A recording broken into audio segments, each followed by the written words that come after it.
Всем добрый день. Итак, дорогие друзья, сегодня я хочу подарить вам очень интересный ритуал. Его могут делать все, но особенно сильно он будет получаться у мужчин. Потому как мужчина считается главой семьи, а здесь глава Вселенной, Солнца. Я хочу вам сказать, что на самом деле, невзирая на генетическую принадлежность определенной нации, определенной семье, у ведьм как таковой нет национальности. Они достояние мира. Я считаю, что народы должны прекращать конфликтовать, потому что им нечего делить на этой земле. Они все едины. И боги, которым мы поклоняемся, они принадлежат всем народам земли. Просто у каждого народа его называют по-своему, но функции у них одинаковые.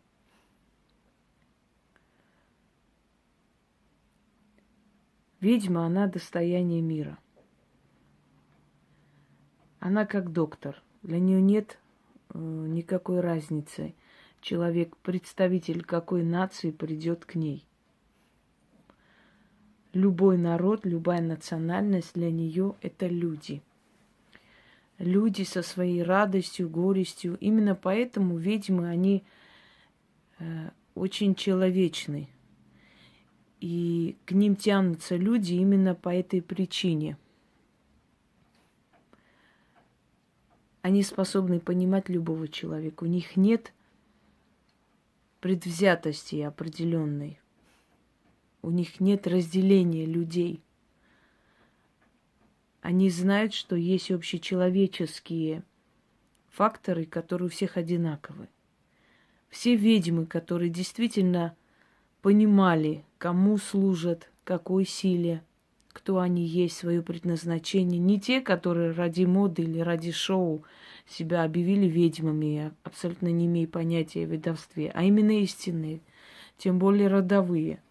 Они прекрасно знают, какой силе служат. И они понимают, что эта сила объединяет все народы мира. Ведьма приходит в этот мир, чтобы объяснить людям, рассказать о силах,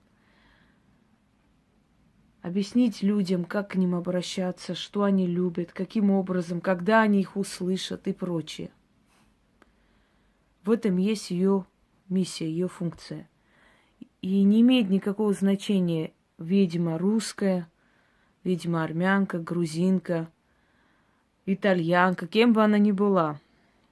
Она достояние всех людей, дорогие друзья. Поэтому, когда некоторые не очень разумные личности пишут под моими роликами, оскорбляя мою нацию иногда, таких людей я могу только жалеть, потому что они жалкие существа. Не имеет значения, какой я национальности. Я учу, помогаю, объясняю и понимаю все народы, которые ко мне приходят. Потому что потусторонний мир, мир духов, он един. Там нет границ, как здесь.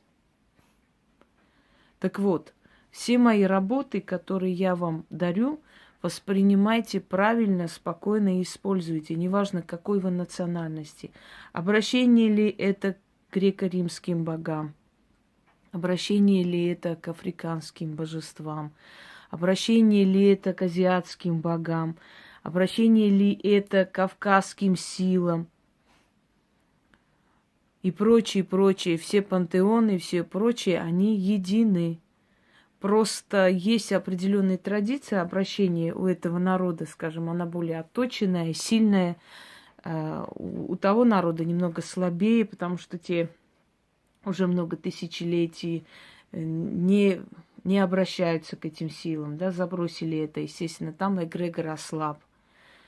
Это не имеет значения. В любом случае все эти работы направлены во благо любого человека, любой национальности. Этнические корни заговоров и ритуалов, они всего лишь усиливают работу, не более того. Вот сегодня опять один из этнических работ – это обращение к богу Солнца по имени Арек. И Арек из армянского пантеона богов. Некоторые его называют Михаром, но немного неправильно, функции разнятся. Михар тоже считается богом солнца, но он больше бог света, справедливости, тепла, вселенского равновесия. Согласно легендам, Арек все-таки является сыном Михра. И он есть тот, который поднимает солнце или само солнце. Его изображают сидящим на золотом льве. И если так подумать, то люди, рожденные под знаком зодиака Лев, им покровительствует солнце. Вот почему я говорю, что многие вещи, которые вы сегодня узнаете, интересуетесь и удивляетесь, что это существовало, народы Востока, народы Закавказья, они это с детства знают и изучают. Для нас, например, знаки зодиака или, скажем, тантрические эти все познания, веды и прочее, мантры – для нас это обычная вещь, это наша жизнь, обыденность, потому что мы с детства в наших легендах, эпосах, рассказах есть эти все созвездия, и про каждое созвездие есть отдельная легенда, кто он был, как он поднялся на небеса и превратился в это созвездие и прочее. Арек. Солнце. Восточные народы были огнепоклонники. Солнцепоклонники. Единственный народ, который сохранил верность своей религии, невзирая на тысячи геноцидов, гонений и всего-всего, это языды. Они поклоняются всемирному огню, то есть считают, что Бог есть всемирная энергия огня, и он появляется в виде солнца.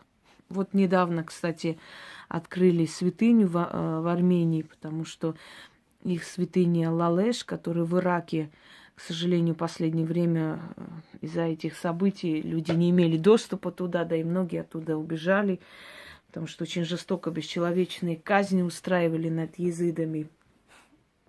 Но, невзирая ни на что, этот народ не предал своих богов. Верен своего бога, правильнее будет, да, своей святыни, вот так.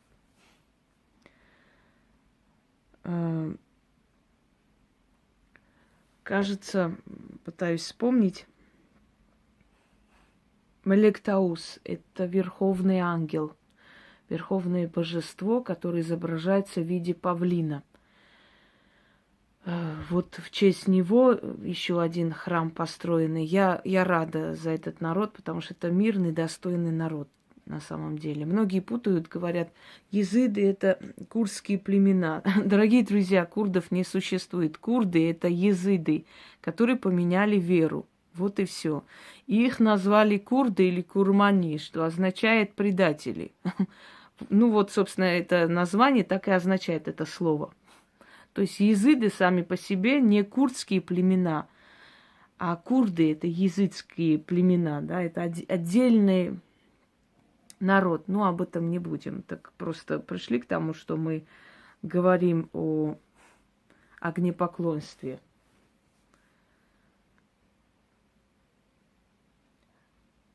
Поклонение огню, приветствие солнца 3 раза в день. Это ранним утром, это когда солнце в зените, и когда солнце уже садится, то есть уходит на покой. Вот эти 3 раза приветствие солнца намаха, что означает приветствую, мы переделали и называем намаз. Как приветствовали солнце? садились на корточки, поднимали руки, строили, ну, некую такую чашу такую изображали, вот такую. Принимали солнечную энергию в ладони, потом мазались им, то есть осеняли себя этой энергией, кланялись солнцу, смотрели на запад, на восток. Вот это точная копия намаза, который сейчас делают. Это поклонение солнцу. Вот этот намаз был принят еще в Древней Персии, еще в Арийской Персии, когда религия Персии была зороастризм. Впрочем, я попросила бы всяких историков, желающих якобы сделать что-то хорошее для нашего народа, не снимать всякие ерундовые ролики о том, что у армян вот религия пришла от зороастризма и так далее. Вы ничего не понимающие, не знающие в этом. Зачем вы лезете в эти темы? Вы понимаете, что вы смешно выглядите? Вы искажаете нашу историю, желая делать что-либо хорошее. От персов ничего к нам не пришло. Мы были родственные народы.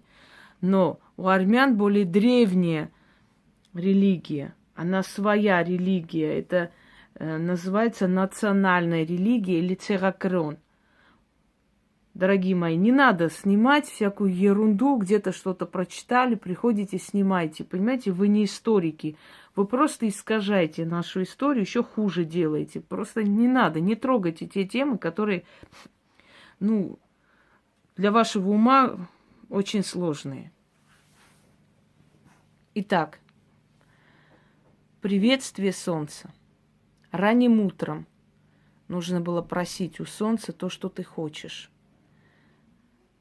И многие психологи говорят, что планирование дня и жизни ранним утром очень полезно и действительно работает. Что человек планирует весь свой день, да, с утра себя как бы благословляя на хорошее. Нужно было поддерживать огонь здесь и, открывая окно, просить у солнца. Заговоров множество утренних. Я хочу вам подарить ритуал на основе древних традиций приветствие солнца и просьба к солнцу. Там есть маленький куплет именно на армянском языке, потому что армянский язык более всех близок к санскрите, а именно по своей древности и емкости. И знаете, есть такой сила языка, по-другому говорят, вибрация языка. То есть язык, на котором быстрее получаются работы. Как Байрон сказал, я выучил армянский, чтобы знать, на каком языке говорили боги. Это один из древних языков, наречий множество, но в любом случае есть литературно-армянский, который их всех объединяет. Вам нужно на красной свече написать два слова. Арек, Аствац. Бог Арек. Покажу, как это делать. Вот можете остановить. Это армянские буквы. Им более 1600 лет. И это не первый алфавит. Первый был уничтожен. Это уже очередной алфавит. Арек, Аст, это перенесла, Вац. Бог Арек, как призыв к нему. Эту свечу использовать только для этого ритуала. Ранним утром до 8 утра желательно это сделать, чтобы она по силе получилась. Зажигайте свечу и благовоние. Любое, которое вам по вкусу. Открывайте окно. Я сейчас не буду открывать, там шумно. Далее. Читайте это 4 раза. Свечу потушите, благовоние должно догореть. Вот эту свечу используйте столько раз, Сколько вам необходимо, чтобы набраться жизненных энергий, сил, уверенности и так далее. Можете это провести, например, целую неделю. И в конце эта свеча должна догореть. Ее просто выкиньте, ничего никуда выносить не нужно. Вы отдаете дань уже энергии огня. Этот ритуал пополняет энергию. Это первое. Во-вторых, дает возможность верховодить своей жизнью, руководить людьми и обстоятельствами. И некоторые тем, которым я давала этот ритуал, говорили, что и здоровье поправляется, потому что солнечная энергия, она самая мощная, которая существует, и мы это знаем. Итак, читать 4 раза. Окно можете открыть, сесть, глядя на свечу. Читайте. Вначале немного будет трясти, и голова закружится. Я еще не начала читать, мне уже немножко так не по себе. Потому что энергия солнца, знаете, мы проводим ритуалы как бы в темное время суток, многое связывается с Луной, но солнце не менее сильная энергия. Солнце двигатель мироздания.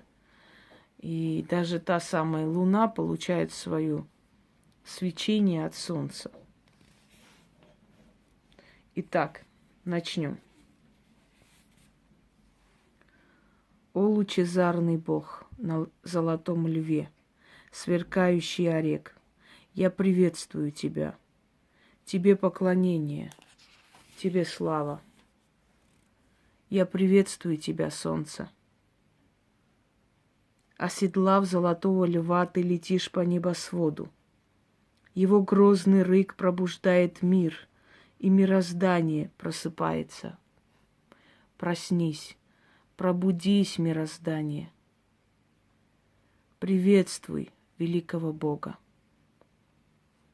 Далее на армянском.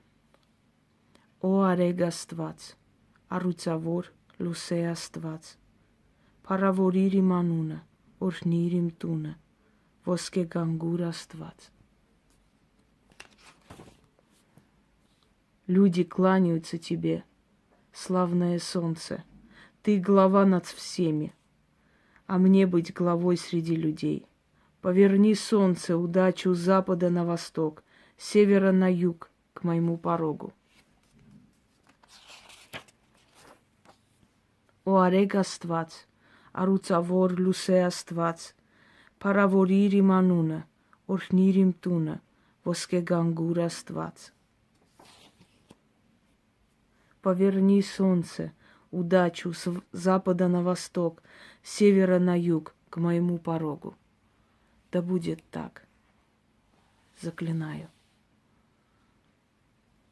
После, как вы прочитали, оставьте немного свечей еще гореть, может, минут 10.